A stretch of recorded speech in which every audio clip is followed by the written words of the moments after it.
So you're looking for the channel that covers all things photography. You've come to the right place. Hit the subscribe button now. So I'm Jade Holding from Photo Factor. Man, right now I am so excited for you. You've decided you want to explore the big wide world of Photoshop, and man, what a game changer decision that's going to prove to be. Before you know it, you're going to be taking your images to a whole new level.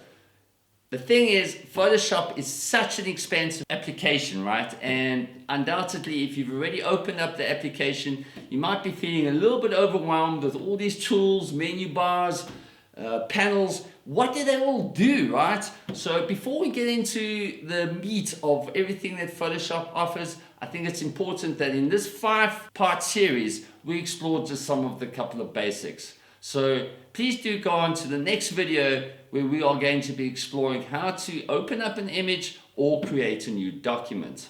See you there.